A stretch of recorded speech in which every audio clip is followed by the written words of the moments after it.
بسم اللہ الرحمن الرحیم۔ آج کا ہمارا سبق ہے دروس و بلاغہ، 11 نمبر سبق ہے۔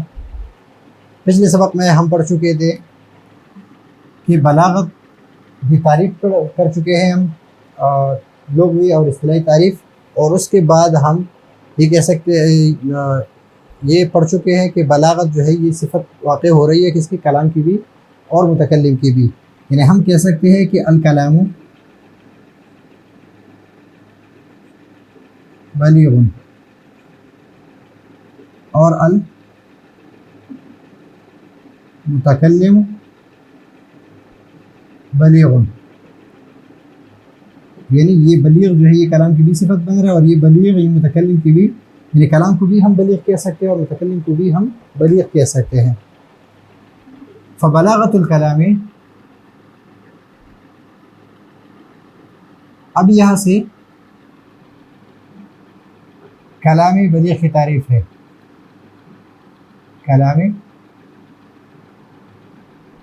بلیغ کی تعریف ہے کہ کلام بلیغ کب ہوگا، یعنی ہم کلام کو بلیغ کب کہیں گے کہ یہ کلام بلیغ ہے، اور کب ہم اس کو یعنی بلاغت کے ساتھ موصوف کر سکتے ہیں۔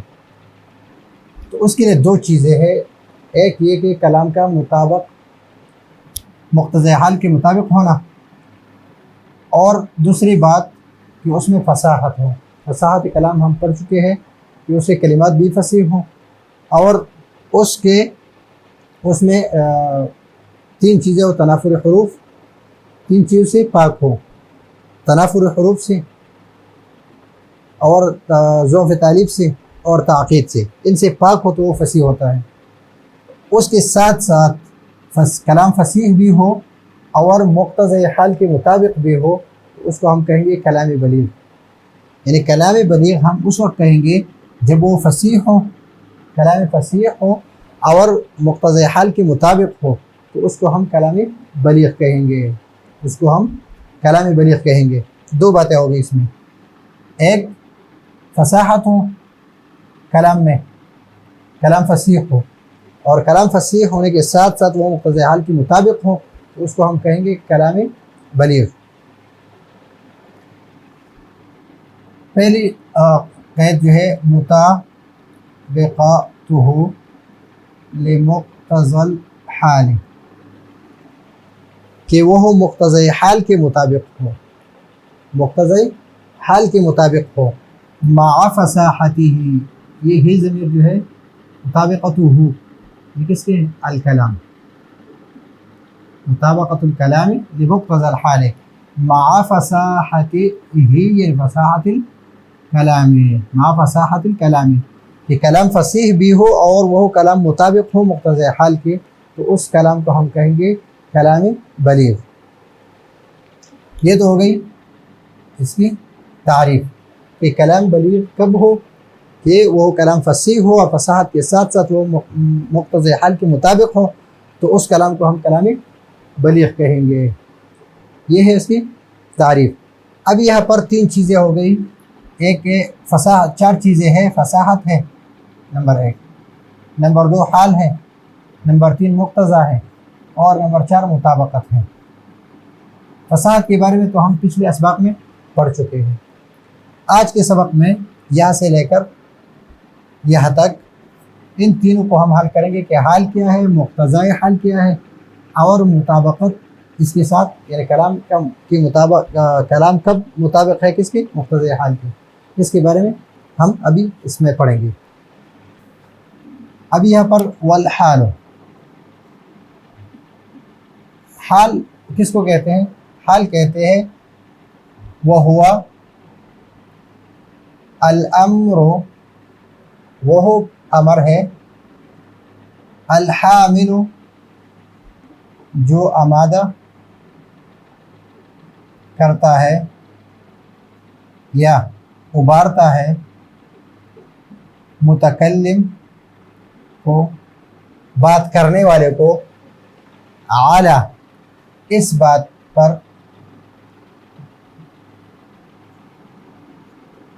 کہ متکلم لائے اپنی عبارت کو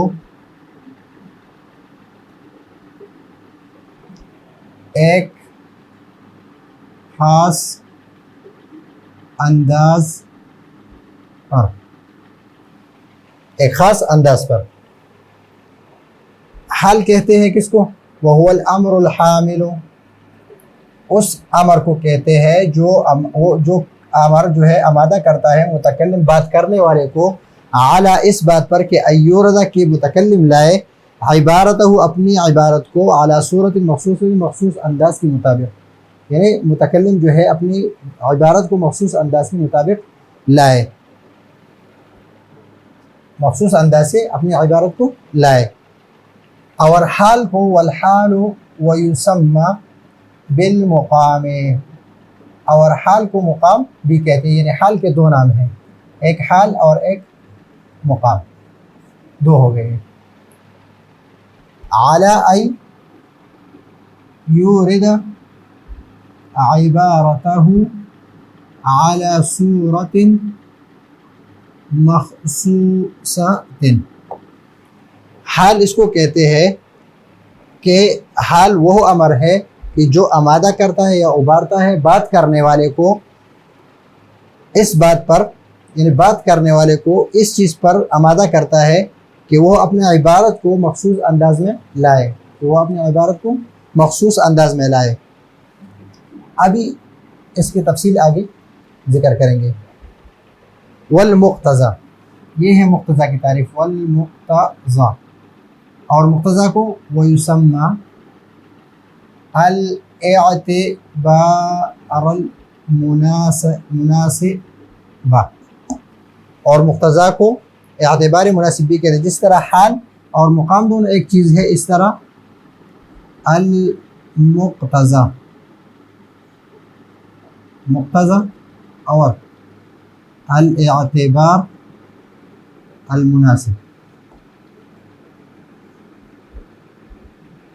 اعتبار مناسب یہ دونوں ایک چیز ہے، مقتضی اور اعتبار مناسب دونوں ایک ہی چیز ہے، یعنی جس کو مقتضی کہتے ہیں اس کو اعتبار مناسب بھی کہتے ہیں۔ مقتضی کیا ہے؟ مقتضی ہے هو الصورت المخصوصۃ، وہ مخصوص صورت ہے، التي تورد علیہا العبارۃ، وہ مخصوص صورت ہے یا مخصوص قالب ہے یا مخصوص ڈھانچہ ہے جس کے مطابق عبارت کو ڈالا جاتا ہے، جس کے مطابق عبارت کو لایا جاتا ہے، یا جس کے مطابق عبارت کو ذکر کیا جاتا ہے، یا جس کے مطابق بات کی جاتی ہے، جس کے مطابق بات کی جاتی ہے۔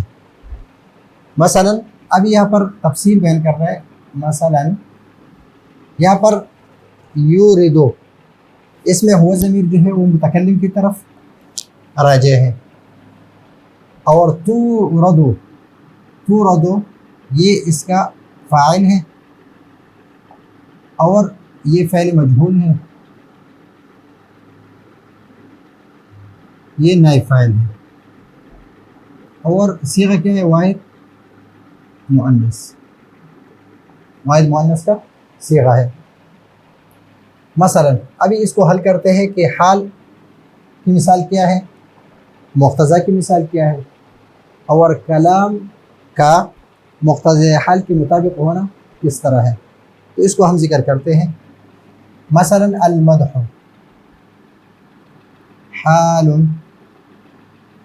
مدح مثلا کسی کی تعریف کرنی ہے، جب کسی کی تعریف کرنی ہو تو تعریف میں زیادہ الفاظ لائے جاتے ہیں اور زیادہ طوالت کے ساتھ تعریف کی جاتی ہے تاکہ اسے فائدہ زیادہ ہو۔ تو مدح جو ہے یہ ایک حال ہے، یہ ایک مخصوص حالت ہے، وہ الامر یہ مخصوص امر ہے، الحامل للمتکلم کہ متکلم کو اس بات پر آمادہ کرتا ہے کہ وہ اپنی عبارت کو ایک مخصوص انداز میں لائے، تو مدح ایک حال ہے۔ ابھی مدح جو ہے یدعو اراد العبارت، یہ حال جو ہے اس میں ہوا ضمیر کسی طرف راجع ہے؟ حال کی طرف. یہ حال چاہتا ہے کیا؟ اراد العبارت، عبارت کو لانا، علی صورت علی صورت الاطناب. اطناب کہتے ہیں کہ مثلا ایک ہے ایجاز اور ایک ہے اطناب. اطناب جو ہے، جو معنی مقصود ہے، اس معنی مقصود کو ادا کرنے کے لیے جو عبارت لائی جاتی ہے وہ نسبتاً معنی مقصود سے زیادہ ہو، معنی مقصود سے زیادہ ہو، لیکن زیادت بھی ہو اس میں اور اس میں فائدہ بھی ہو، مفید بھی ہو. اگر وہ زیادہ ہو اور مفید نہ ہو تو اس کو پھر تطویل اور حشو کہتے ہیں. اس کو پھر تطویل اور حشو کہتے ہیں، اس لیے کہ وہ بغیر فائدے کے ہے. مثلا الفا قولها کذبا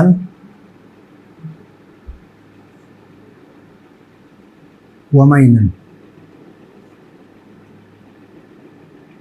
ابھی کذب اور مین دونوں جھوٹ، دونوں کا معنی جھوٹ ہے. ابھی یہاں پر کہ میں نے پایا ان کی باتوں کو جھوٹا، تو ابھی دونوں معنی جو ہے جھوٹ کے لیے ہے، لیکن الفاظ یہ لفظ ایک زائد ہے، یا یہ زائد ہے یا یہ زائد ہے، تو اس کو حشو اور تطویل کہتے ہیں کہ جس میں فائدہ نہ ہو، بغیر فائدے کی زیادت ہو. اور اطناب کے ساتھ ذکر کرنا، جب کوئی کسی کا مدح کرنا ہو تو یہ مدح جو ہے یہ حال ہے، اور یہ چاہتا ہے اس کو کہ عبارت کو اعلیٰ صورت الاطناب لایا جائے، کہ عبارت کو لمبا کر کے، یعنی عبارت میں طوالت ہو، اختصار نہ ہو. یہ ایک مثال ہے. ابھی وزکا المخاطب، زکا المخاطب، مخاطب کی ذہانت، کہ مخاطب کیا ہو؟ ذہین ہو. مخاطب ذہین ہو، تو یہ ایک حال ہے. یہ کیا حال ہے؟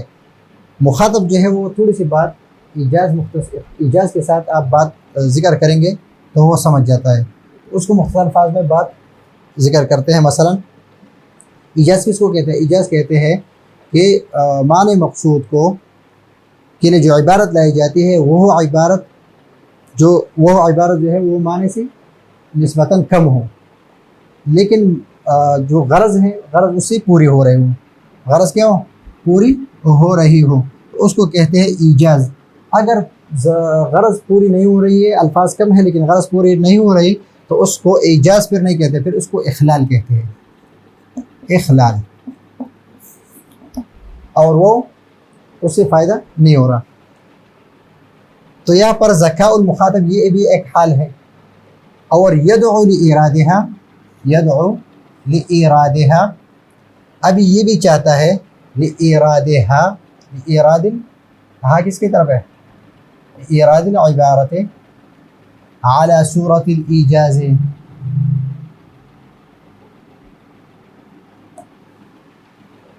کہ اپنے کلام کو اس انداز میں لاؤ کہ اس میں اختصار ہو، اس میں ایجاز ہو. اور ایجاز کا معنی میں نے آپ کو بتا دیا کہ اس معنی مقصود کو ادا کرنے کے لیے جو عبارت لائی جاتی ہے وہ نسبتاً معنی مقصود سے کم ہو. معنی مقصود سے کیا ہو؟ کم ہو، لیکن غرض پوری ہو رہی ہو، اس سے غرض پوری ہو رہی ہو، تو اس کو کہتے ہیں ایجاز، یعنی اختصار کے ساتھ بات کرنا کہ مخاطب جو ہے وہ بات سمجھ جائے. اب یہاں پر اس کو حل کرتے ہیں کہ حال، یہ حال ہو گئے کیا؟ مدح یہ ایک حال ہے، اور ذکاء المخاطب یہ دوسری حالت ہے. اب یہ چاہتا ہے، مدح چاہتا ہے کہ عبارت کس صورت پر ہو؟ صورت الاطناب ہو. اور ذکاء المخاطب یہ ایک حال ہے، اور یہ عبارت کو لانا چاہتا ہے علی صورت ایجاز، علی صورت ایجاز. اب یہاں پر ایک مدح یہ حال ہے، اور یہاں پر ذکاء المخاطب حال ہے. یہ دو حال ہیں. مدح کس عبارت کو چاہتی ہے؟ مدح ایک حال ہے، وہ ایسی عبارت لانا چاہتی ہے، ایسی عبارت لانا چاہتا ہے، یہ حالت جو ہے یہ ایسی عبارت لانا چاہتی ہے کہ مثلا مدح ہے اطناب کہ کلام کیا ہو کہ اب طوالت ہو، زیادہ الفاظ زیادہ فائدے کے ساتھ ذکر ہو۔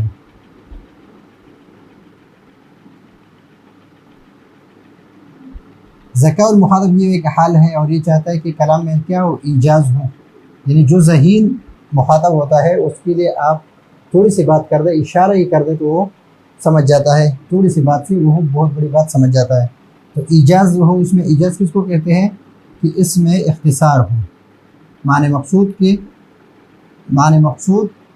کے لیے جو عبارت لائی جاتی ہے وہ نسبتاً معنی سے کم ہو، معنی سے کم ہو لیکن غرض پوری ہو رہی ہو۔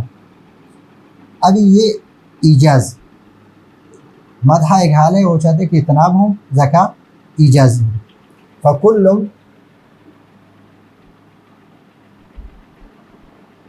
من الذکاء والمدح حال، حال مدح اور ذکا دونوں کے حال ہیں۔ وکل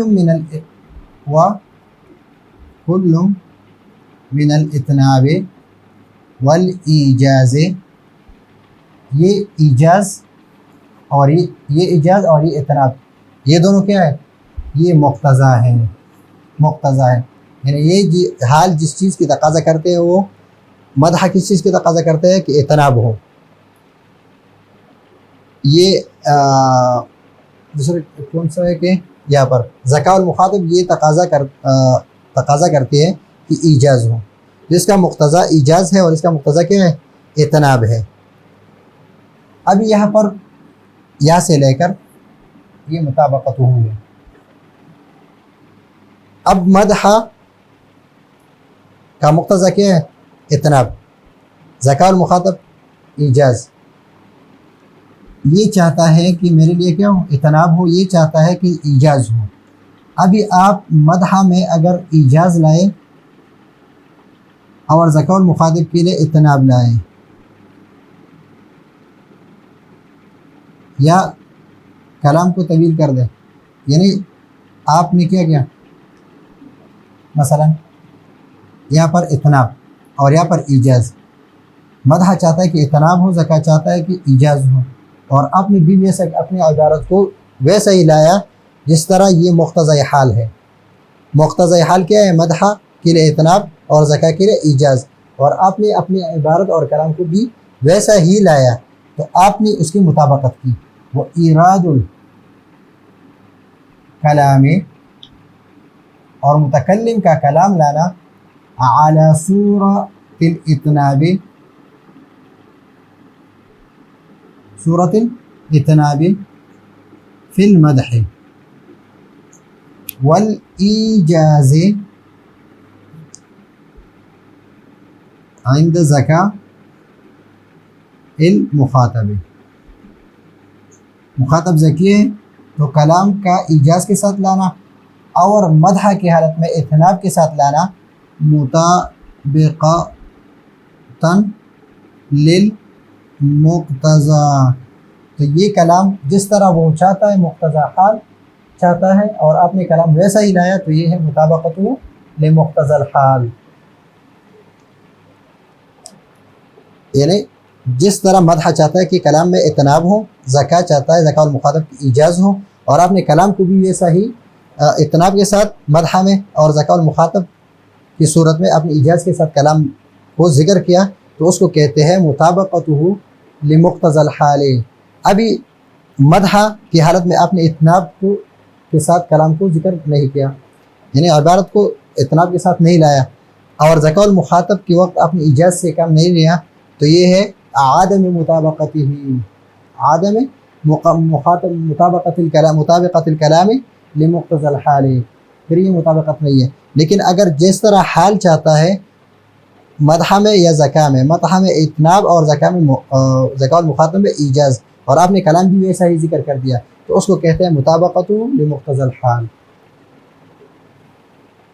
تو اس سبق میں ہم نے کتنی چیزیں ذکر کی ہے؟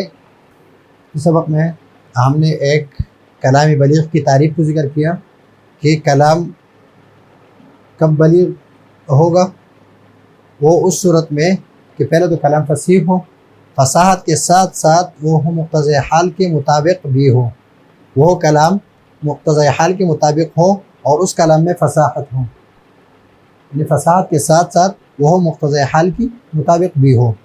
پھر حال کس کو کہتے ہیں؟ والحال ویسمى بالمقام، حال کو مقام بھی کہتے ہیں، اور حال اس امر کو کہتے ہیں کہ جو آمادہ کرتا ہے بات کرنے والے کو اس بات پر کہ وہ لائے اپنی عبارت کو علی صورت مخصوص انداز میں، یعنی خاص انداز میں اپنی عبارت کو لائے۔ اب یہاں پر والمقتضی، مقتضی کس کو کہتے ہیں؟ مقتضی ویسمى الاعتبار المناسب، اگر اعتبار مناسب آ جائے یا مقتضی آ جائے تو اس سے مراد ہوگا وہ صورت المخصوصہ، وہ مخصوص قالب اور ڈھانچہ یا مخصوص حالت التي ترد علیہ العبارہ، کہ اس کے مطابق عبارت کو لائے جائے، کہ اس کے مطابق عبارت کو پیش کیا جائے یا عبارت لائی جاتی ہے۔ مثلا اب یہاں پر حال مقتضی اور مطابقتہ کو ذکر کرتے ہیں۔ مثلا المدح یہ ایک حالت ہے، یدعو یہ چاہتا ہے لإیراد العبارت کہ عبارت کو لایا جائے علی صورت الاتناب، صورت اتناب میں۔ اتناب کی تعریف میں نے آپ کو یہ ذکر کر دی کہ اتناب اس کو کہتے ہیں کہ معنی مقصود کو، اس معنی مقصود کو ادا کرنے کے لیے ایسی عبارت لایا جائے جو معنی مقصود سے زیادہ ہو، لیکن زیادت کے ساتھ ساتھ اس میں فائدہ بھی ہو۔ وذکاء المخاطب، مخاطب کی ذہانت جو ہے یہ بھی ایک حال ہے، اس کے ساتھ آپ جب بات کرتے ہیں تو کیا کریں گے؟ یدعو یہ حالت چاہتی ہے، یہ حالت چاہتی ہے لإرادہا عبارت کو لانا، کہ عبارت کو لایا جائے یا متکلم عبارت کو لائے علی صورت الایجاز، ایجاز میں نے آپ کو ذکر کر دیا کہ معنی مقصود کو ادا کرنا، معنی مقصود کو ادا کرنے کے جو عبارت لائی جاتی ہے وہ نسبتاً معنی مقصود سے کم ہو، لیکن اس سے غرض پوری ہو جاتی ہے، ہو جائے تو اس کو کہتے ہیں ایجاز۔ اگر معنی غرض پوری نہ ہو تو اس کو پھر کیا کہتے ہیں؟ اخلال کہتے ہیں۔ اور اتناب میں بھی اگر زیادت ہو لیکن فائدہ نہ ہو تو اس کو پھر کیا کہتے ہیں؟ تطویل اور حشو کہتے ہیں۔ فکل من الذکائی، اب یہاں پر تفصیل سے ذکر کرتے ہیں کہ حال، مقتضی حال اور مطابقت کس طرح ہوگا۔ ابھی اس میں سے مدح اور ذکاء المخاطب یہ ایک حالت ہے۔ مدح میں، مدح کیا چاہتا ہے کہ عبارت میں اتناب ہو، عبارت کو اتناب کے ساتھ لایا جائے، اور ذکاء المخاطب یہ ایک حال ہے اور یہ چاہتا ہے کہ عبارت کو ایجاز کے ساتھ لایا جائے۔ ابھی حال وکل من الاتناب، اور یہ جو چاہتا ہے حال جس چیز کو چاہتا ہے، جو ایک اتناب کو چاہتا ہے اور دوسرے ایجاز کو چاہتا ہے، اس کو کہتے ہیں مقتضی، جس کا تقاضا کیا گیا ہے وہ کیا ہے؟ اتناب ہے اور ایجاز ہے۔ ابھی متکلم نے، بات کرنے والے نے اپنے کلام کو اس حالت، یعنی حالت جس چیز کی تقاضا کرتی ہے اس کے مطابق ہی لایا، اپنے کلام کو اس کے مطابق ہی لایا، تو اس کو کہتے ہیں مطابقت الکلام لمقتضی الحال، مطابقت الکلام لمقتضی الحال و اراد الکلام علی صورت الاتناب۔ ابھی حال چاہتا ہے کہ اعلیٰ صورت الاتناب ہو، حال کیا مدح ہے، مدح چاہتا ہے کہ اعلیٰ صورت الاتناب ہو، آپ نے کلام کو بھی اتناب کے ساتھ لایا، تو یہ ہے مطابقتہ اراد الکلام اعلیٰ صورت الاتناب مطابقت الکلام للمقتضی۔ اور اگر مدح کیا ہے؟ ذکاء المخاطب ہے، یہ ایک حال ہے، اور اراد الکلام اعلیٰ صورت الایجاز، وہ چاہتا ہے کہ صورت الایجاز ہو اور آپ نے بھی ایجاز کے ساتھ لایا، مطابقتہ لمقتضی الحال، تو یہ کلام بھی مقتضی حال کے مطابق ہے۔